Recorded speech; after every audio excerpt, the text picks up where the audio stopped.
Good evening my dear friends. तो आज हम लेके आए आपके लिए एक ज़रूरी सूचना जो हमारे सभी वीज़ा के रिगार्डिंग स्पाउस वीज़ा के रिगार्डिंग हम आपको सारी इन्फॉर्मेशन देंगे। और इसमें जो स्पाउस नहीं भी है, वैसे ये मुद्दा मेन स्पाउस का है। अगर आप चाहे तो लीव भी कर सकते हैं, परंतु इसमें सभी तरह के पॉइंट कवर किए जाएंगे जो आपके लिए बहुत ज़रूरी है। तो हमारे साथ है मोनिका मैम। तो मोनिका मैम की तरफ चलते हैं, हम बात कराते हैं आपकी और इनसे पता करते हैं कि स्पाउस वीज़ा के लिए क्या क्या डॉक्यूमेंट की जरूरत पड़ती है और कैसे प्रोसेस स्टार्टिंग से स्टार्ट करेंगे। हम A to Z प्रोसेस बताएंगे ये मैम, और इनसे पता करते हैं कि कैसे क्या कुछ डॉक्यूमेंट की जरूरत पड़ेगी। हेलो, मैं मोनिका ग्लोबल एजुकेशन ओवरसीज के डिपार्टमेंट में पिछले 8 साल से वीज़ा फाइलिंग ऑफिसर का काम कर रही हूँ एंड मैंने काफ़ी सारे स्पाउस केसेस को आज तक हैंडल किया है। सो मैं आपको इसी बारे में काफ़ी सारी इन्फॉर्मेशन देने वाली हूँ। तो चलिए शुरू करते हैं। तो मैम, आप स्पाउस वीज़ा के रिगार्डिंग क्या डिटेल दे सकते हैं हमारी जनता को? हमारी जनता आपको सुन रही है, तो आप बताइए कि आप क्या डिटेल दे सकते हैं और क्या क्या डॉक्यूमेंट की रिक्वायरमेंट। सबसे पहले ये बताइए क्या क्या डॉक्यूमेंट की रिक्वायरमेंट रहेगी और क्या क्या कितने साल मैरिज पुरानी चाहिए इसके अंदर ऑस्ट्रेलिया के रिगार्डिंग, और क्या क्या डॉक्यूमेंट चाहिए।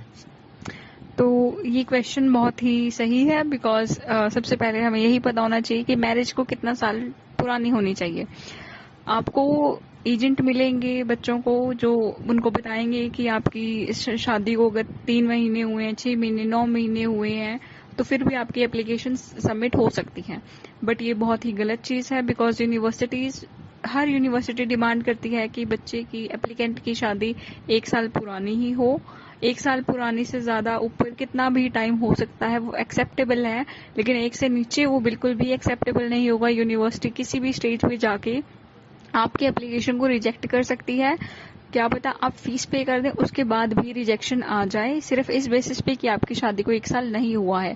आपको वेट करना पड़ेगा, डेफर भी हो सकता है आपका केस, और भी बहुत तरह के नेगेटिव सर्कमस्टेंसेस देखने को मिल सकते हैं। क्या मैम आप बता सकते हैं कि लास्ट मंथ में क्या आपने कोई वीज़ा निकाला है?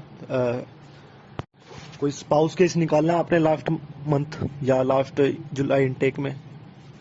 डेफिनेटली हमने 2 स्पाउस केसेस निकाले हैं। एक था लाट्रोब यूनिवर्सिटी के लिए, एक था यूनिवर्सिटी ऑफ मेलबर्न के लिए। ठीक है मैम। तो मैम आप हमें बताइए कि कौन कौन सी ऐसी यूनिवर्सिटी है जो स्पाउस वीज़ा लेती है और कौन कौन सी नहीं लेती। तो कुछ ही चुनिंदा यूनिवर्सिटियों के नाम बताइए जिनके स्पाउस वीज़ा अच्छे से निकल जाते हैं। ऑस्ट्रेलिया में ऐसा नहीं है कि हर यूनिवर्सिटी स्पाउस वीज़ा को एक्सेप्ट करती है या एप्लीकेशंस लेती है, बट हाँ कुछ यूनिवर्सिटीज़ हैं जैसे कि Swinburne university, La Trobe university, RMIT university, WSU that is Western Sydney university, university of Melbourne and group 8 की कुछ यूनिवर्सिटीज और हैं जो स्पाउस वीज़ा को एक्सेप्ट करती हैं। एंड ये यूनिवर्सिटीज़ के लिए मैंने स्पेसिफिकली इसलिए बताए हैं बिकॉज इसमें प्रोसेसिंग बहुत ही ज़्यादा फास्ट होती है। तो ये यूनिवर्सिटीज़ आपको बहुत हेल्प करेंगी अगर आपको अपना काम बहुत जल्दी करवाना है। इनटेक के नज़दीक आप एप्लीकेशन लगा रहे हैं, फिर भी इन यूनिवर्सिटीज़ में चांसेस हैं कि आपका स्पाउस वीज़ा पक्का निकल जाएगा। अदर यूनिवर्सिटीज़ भी हैं but some of them don't accept spouse cases or some take too much time. तो मैम आप हमें बताइए कि स्पाउस वीज़ा के रिगार्डिंग कितने फंड की हमें टोटल रिक्वायरमेंट रहेगी और ज़्यादा से ज़्यादा कितने हो सकते हैं, कोई ऑब्जेक्शन ना हो। और इसमें जैसे मान लो GT की कंडीशन होती है तो कैसे क्या कुछ प्रोसीजर होता है, डिटेल में बताइए मैम। हमें फंड की कितनी रिक्वायरमेंट होती है, सबसे पहले क्या प्रोसीजर स्टार्ट होता है और कैसे कैसे आप मतलब कि आजकल कितना टाइम लगा रही है यूनिवर्सिटी इंटरव्यू लेने में, कैसे क्या कुछ सब कुछ डिटेल में बताइए मैम आप। आजकल किसी भी, चाहे वो सिंगल स्टूडेंट की एप्लीकेशन है या फिर वो स्पाउस केस है, तो हर एप्लीकेशन में आज के टाइम में प्रोसेसिंग में थोड़ा स्लो हो चुका है, काम थोड़ा स्लो होता है आज की डेट में। बट जैसे ही इनटेक पास होने को होता है, सिर्फ 1 मंथ या फिर 1.5 मंथ बचा होता है फीस करवाने के लिए, उस टाइम यूनिवर्सिटीज बहुत ही फास्ट काम करती हैं। सिर्फ कुछ यूनिवर्सिटीज जिसके नाम मैंने पहले बताया आपको, उसी के लिए ये बात कही है मैंने।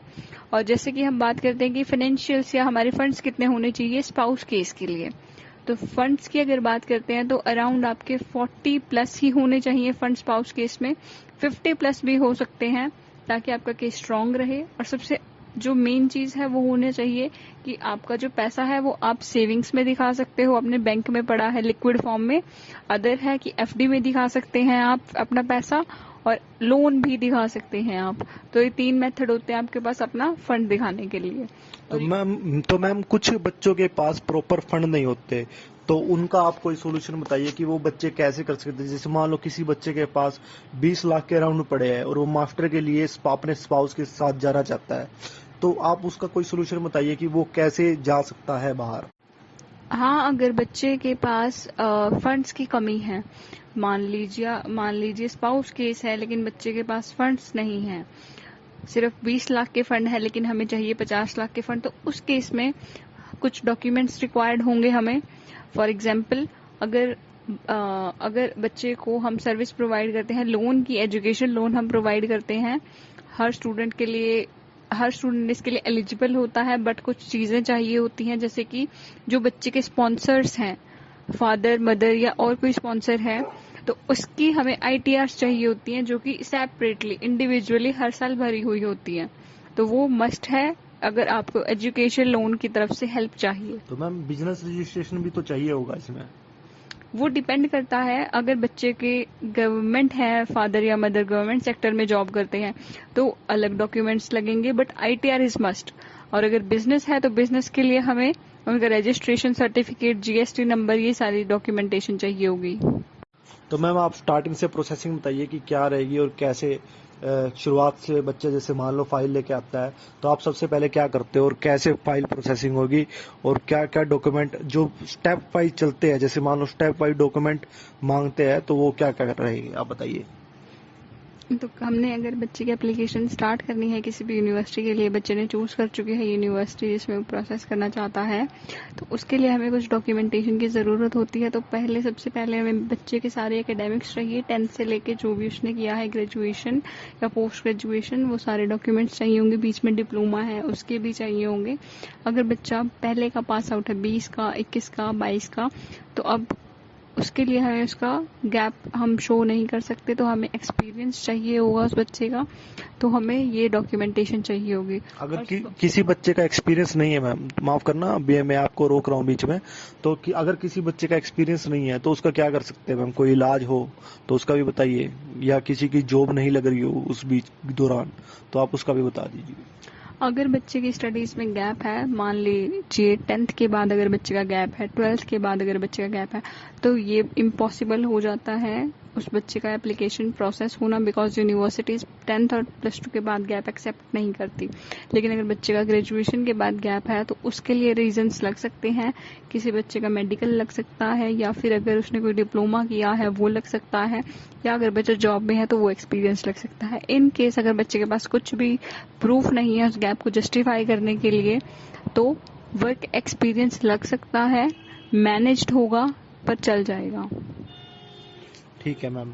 तो मैम इसके लिए स्टार्टिंग से प्रोसेस आप बता दीजिए ना, अभी क्या क्या डॉक्यूमेंट रहेगा। मैम आप अब स्टार्टिंग से बताइए कि सबसे पहले क्या अप्लाई होगा, कैसे होगा, कैसे नहीं होगा। तो जो सबसे पहली स्टेज होती है उसमें बच्चे एकेडमिक हो गया, वर्क एक्सपीरियंस आ गया। अगर वो स्पाउस केस है तो उसके साथ उसके स्पाउस के भी सारे डॉक्यूमेंट आएंगे। एकेडमिक्स हो गए, उसका वर्क एक्सपीरियंस हो गया। अगर वो बिजनेस रन कर रहा है तो बिजनेस के सारे प्रूफ आ जाएंगे उसमें, रजिस्ट्रेशन प्रूफ एंड ऑल। और साथ ही साथ उसकी फाइनेंशियल डिटेल्स भी हमें चाहिए होगी। एंड ये बेसिक इन्फॉर्मेशन बच्चे का हमें IAS स्कोर, PT स्कोर जो भी उसने किया है वो चाहिए होगा। एंड इसके बेसिस पे हम एप्लीकेशन फॉरवर्ड कर देते हैं यूनिवर्सिटी में। एंड उसके बाद जो चीज आती है वो होता है कि एप्लीकेशन सबमिट हो जाती है और बच्चे को पता चल जाती है उसकी मेल पे दैट उस बच्चे की इस कोर्स में एप्लीकेशन सबमिट हो गई है। एंड उसके बाद जो भी यूनिवर्सिटी की कंडीशंस आती हैं, ऑफर लेटर से पहले अगर यूनिवर्सिटी को कोई और डॉक्यूमेंट रिक्वायर्ड होता है तो हम वो प्रोवाइड करते हैं बच्चे से लेके। और अगर कोई कंडीशन नहीं आती तो उस बच्चे को ऑफर इशू हो जाता है यूनिवर्सिटी की साइड से। ठीक है। तो इसमें इंटरव्यू की कंडीशन होती है या नहीं होती मैम? इंटरव्यू इंट्रोडक्टरी तो हम करवाते हैं, बिकॉज हमने देखना है कि बच्चा यूनिवर्सिटी से कम्युनिकेट कर सकता है कि नहीं कर सकता। अगर बच्चा इज गुड टू स्पीक। अगर उसको इंग्लिश आती है, बोल सकता है, तो that is well and good. लेकिन अगर वो नहीं उसको बोल पाता इंग्लिश को, तो हम उसको प्रिपेयर भी करवाते हैं ताकि वो यूनिवर्सिटी से कांटेक्ट कर सके, बात कर सके। तो बहुत सारी यूनिवर्सिटीज हैं जिनका मैंने मेंशन किया था। तो कुछ यूनिवर्सिटीज हैं जो इंटरव्यू कंडक्ट नहीं करती। For example western Sydney university interview नहीं लेती। तो जो ऑफर लेटर इशू करती है यूनिवर्सिटी, उसमें इंटरव्यू नहीं लिया करती थी WSU। लेकिन अब से फॉर द फेब इनटेक 2024 अब ये यूनिवर्सिटी स्टार्ट कर देगी, बिकॉज रिजिड होता जा रहा है, प्रोसेस कॉम्प्लेक्स होता जा रहा है। और जो बाकी यूनिवर्सिटीज हैं such as Deakin university, RMIT university, तो ये कंडक्ट करती हैं इंटरव्यू थ्रू स्काइप और माइक्रोसॉफ्ट टीम, अदर इनके सोर्सेज हैं जिनसे ये कंडक्ट करती हैं। एंड इन दिस इंटरव्यू अगर आपका क्लियर हो जाता है तो ठीक है, आपको अनकंडीशनल ऑफर लेटर इशू कर देती है यूनिवर्सिटी।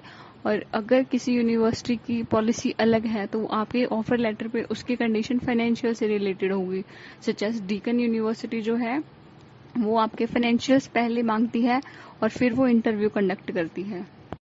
तो ये टोटली डिपेंड करता है जो आपकी ऑफर लेटर में कंडीशंस मेंशन होती हैं। इंटरव्यू की तो यूनिवर्सिटी की होती ही है।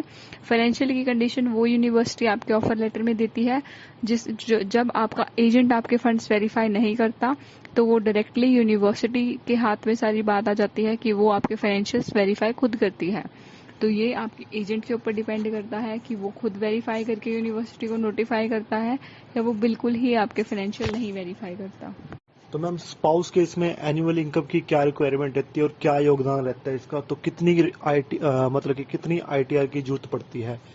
एनुअल इनकम कितनी होनी चाहिए बच्चे की? एनुअल इनकम भी वेरी करती है यूनिवर्सिटी से।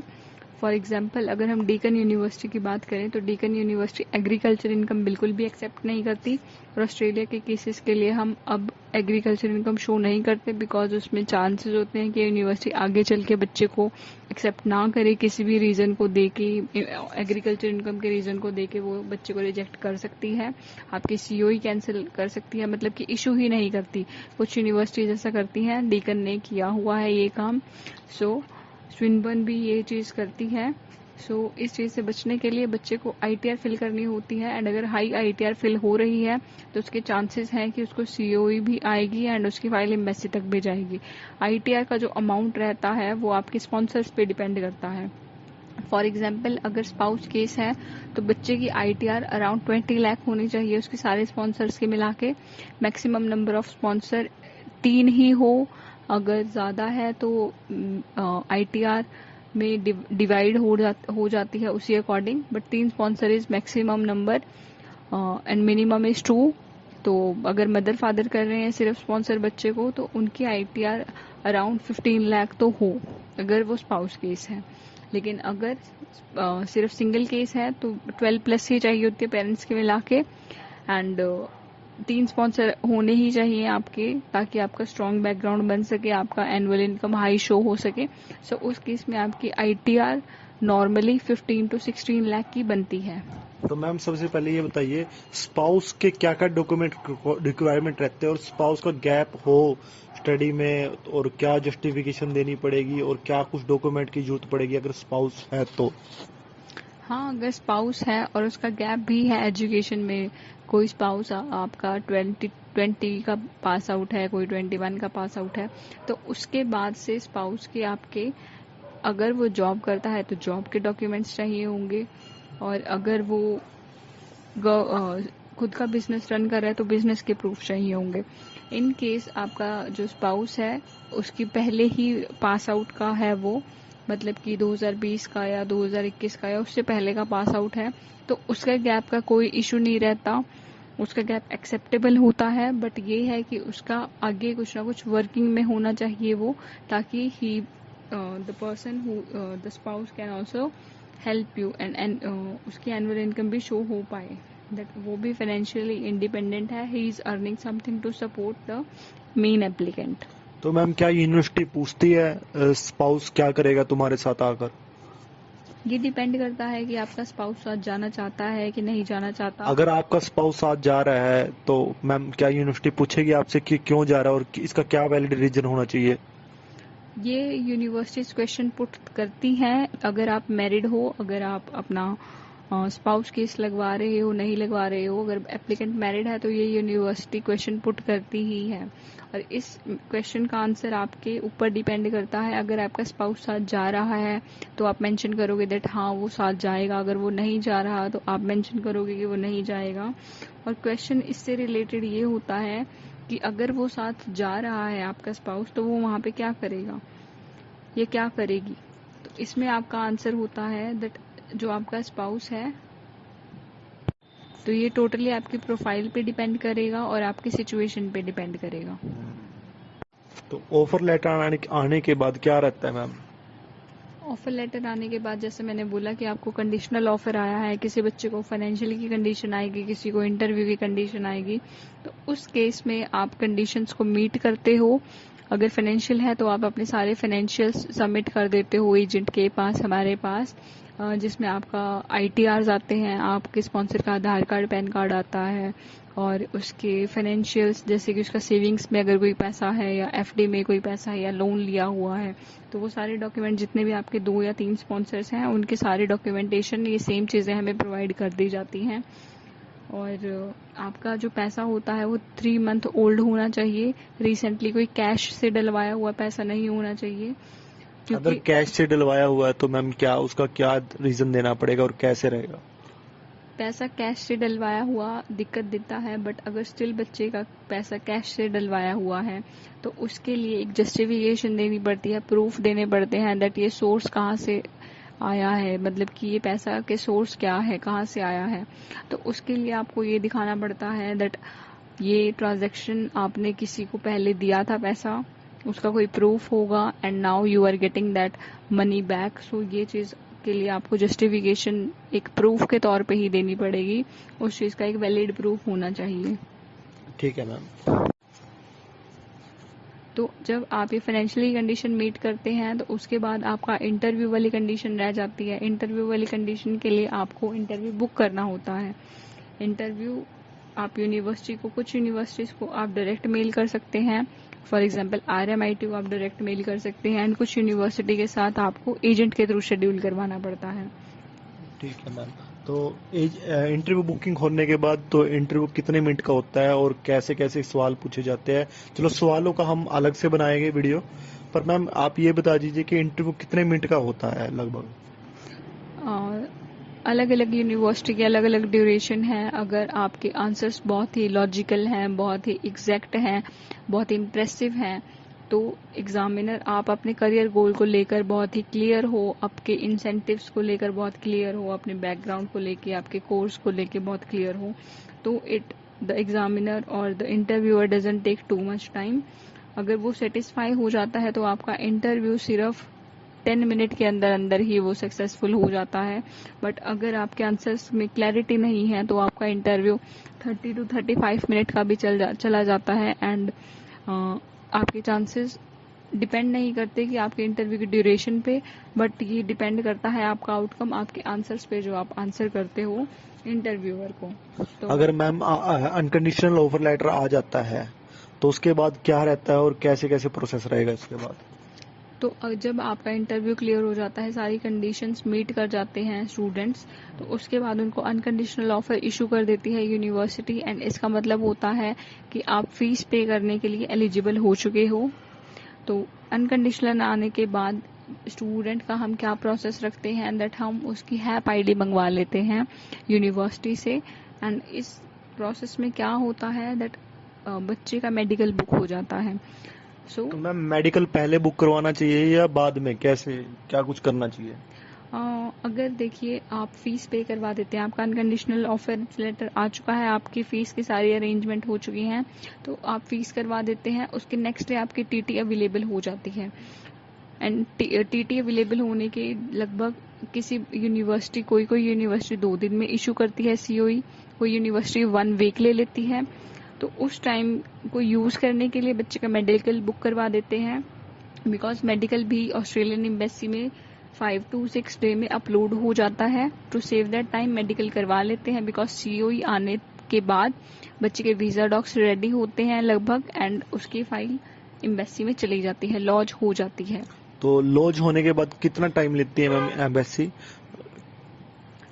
ये बहुत ही मुश्किल है, बिकॉज ये चीज़ कोई भी प्रेडिक्ट नहीं कर सकता। नॉर्मली बच्चों का अभी करंट सिनेरियो में, जुलाई सिनेरियो में क्या रहा है, दैट नॉर्मली बच्चों का 20 डेज के अंदर अंदर वीजा आया है। मैम स्पाउस का बताइए, आपका स्पाउस का कितने टाइम में वीजा आया है? स्पाउस का भी कोई ऐसा पर्टिकुलर रेशो नहीं है दिन का, बट रिसेंटली हमारे जो केसेस निकले हैं, एक का 1 वीक में आ गया था, एक का 2 वीक्स में वीजा आ चुका है। एंड किसी किसी बच्चे का स्पाउस केस में नहीं, बट नॉर्मल केसेस में ऑटो ग्रांट भी वीजा निकलते हैं, मतलब कि फाइल एम्बेसी में गई, ओटीपी लिया एंड साथ के साथ वो बच्चे का बिना कोई डॉक्यूमेंट देखे एम्बेसी वीजा ग्रांट कर देती है। तो ये केसेस भी होते हैं। And normally Swinburne university, RMIT university, इनके ऑटो ग्रांट निकलते हैं। तो मैम आपके कहने का मतलब है पूरा ये डिटेल है, तो ऐसे एम्बेसी के थ्रू ऐसे प्रोसेस किया जाता है ये। तो आगे मैम हमें एक चीज और बताइए, जो ये स्पाउस होता है, अगर मान लो स्पाउस कोई ग्रेजुएशन नहीं की होती तो उसका क्या होगा? क्या वो साथ जा सकता है? स्पाउस की ग्रेजुएशन मस्ट है। अगर स्पाउस ने ग्रेजुएशन नहीं की तो आपकी बहुत ही मुश्किल होगा, बिकॉज कोई यूनिवर्सिटी एक्सेप्ट नहीं करती विदाउट ग्रेजुएशन वाले स्पाउस को, because how the spouse is going to sponsor you if he is not graduated, अगर वो एजुकेटेड नहीं है उस लेवल तक। सो ये मीट नहीं करता, ये एक फॉल्स चीज लगती है, तो दैट्स वाई स्पाउस का ग्रेजुएट होना जरूरी है। कुछ एजेंट कहते हैं मैम कि 6 महीने पुरानी भी मैरिज चल जाती है, क्या ये सच है मैम? 6 महीने पुरानी मैरिज चल जाती है? नहीं, ये एक्सेप्टेबल नहीं है यूनिवर्सिटी से। अगर आपको कोई पर्सन कह रहा है तो he is going to waste your time.